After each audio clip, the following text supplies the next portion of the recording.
At exactly 3:13 every morning, the elevator in my apartment building stops on a floor that doesn't exist. I know because I'm the night security guard, and for the last 6 nights, someone has been trying to come down from there.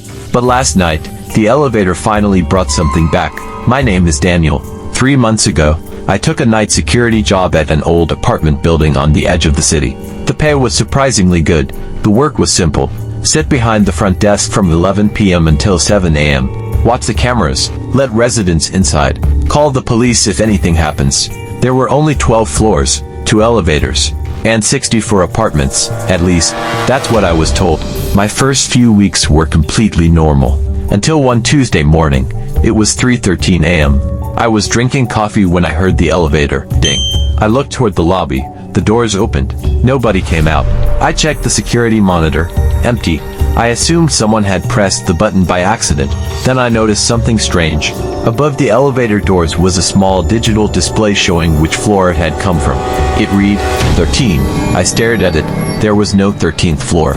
I walked over and looked inside. Empty. I pressed the button panel. All the way to 12. Nothing else. I laughed at myself. Probably a software glitch. I went back to my desk. But before the elevator doors closed, I heard something from inside. 3 soft knocks. Knock, knock, knock. The doors closed. The next morning, I told the building manager. His name was Mr. Harris. The moment I mentioned floor 13, his expression changed. He stopped typing. Then he asked me a strange question. Did you get inside? I laughed. No. He stared at me for several seconds. Then he said, good. Then he gave me one instruction. If it happens again, don't enter the elevator. That was it. No explanation. That night, I couldn't stop thinking about it. Then, 3:13, ding. The elevator opened. Again, empty. The display read, 13. But this time, there was something on the floor. A red child's shoe. I didn't touch it. I immediately called Mr. Harris. No answer. Then I checked the cameras. The elevator had cameras inside. I rewound the footage. At 3:12, the elevator was sitting on floor 1. Empty. Then the camera flickered. For exactly 7 seconds, the screen went black. When the picture returned, the shoe was already there. But something else bothered me. In the corner of the elevator, someone had scratched a message into the metal wall. I zoomed in. For words, don't let her down. The next morning, Mr. Harris finally told me part of the truth. 23 years ago, before the building opened, there had originally been another floor. Floor 13. During construction, there was a fire. 7 workers died. But there was another victim, a little girl. Her name was Emily. Her father was one of the construction workers. Nobody knew why she was inside the building that night. Her body was never found. After the fire, the damaged floor was sealed. The building plans were changed. Floor 14 became floor 13. Then the owners renumbered everything. Officially, the building became 12 floors. Then I asked him about the shoe. His face went pale. What shoe? I showed him the picture. He stared at it, then whispered, that's impossible. Why? After searching for a moment, he showed me an old newspaper photograph. A little girl stood beside a construction worker. She was smiling. On her feet were 2 red shoes. I should have quit. Instead, curiosity kept me there. That night, I watched the elevator camera continuously. 3:12 a.m., nothing. Then the elevator started moving. The display changed. Then, the camera flickered. But this time it didn't go completely black. For a fraction of a second, I saw the missing floor, a dark hallway. And at the end of the hallway, a little girl was standing barefoot. The doors began closing. Then she ran toward them. She was saying, don't open it. Then something moved behind her. Something tall, far too tall to be human. The elevator doors closed before I could see its face. The next night, something changed. Then at 4:17, someone called the security desk. The building's internal phone displayed, apartment 1301. There was no apartment 1301. I let it ring. Once, twice, 3 times.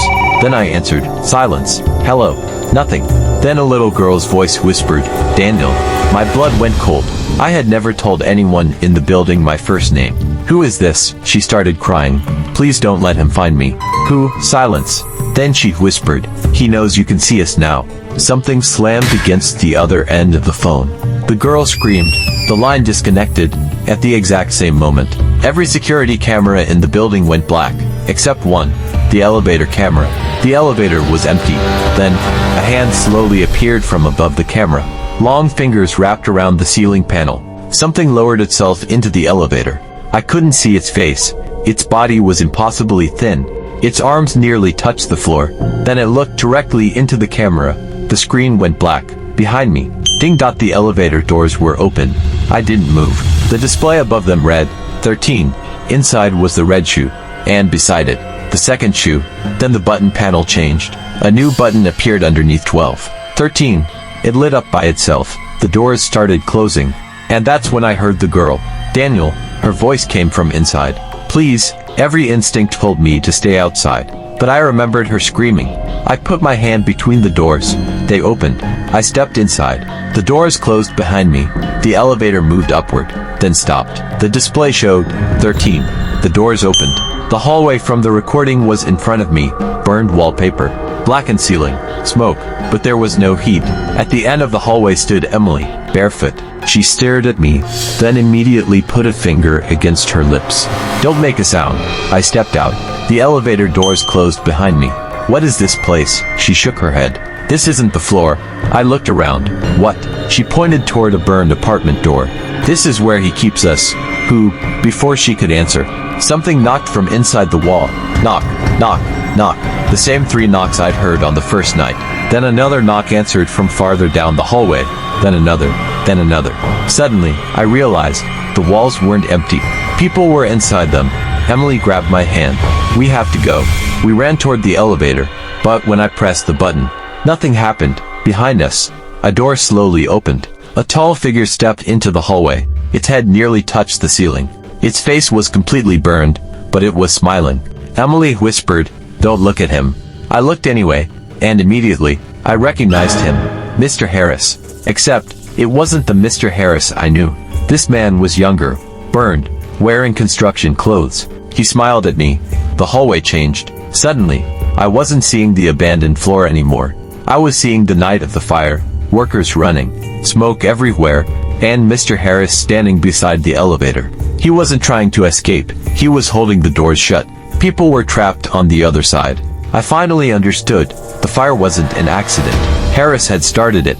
The construction company had discovered he was stealing money. Several workers knew, so he burned the records and locked the workers inside. But Emily had seen him.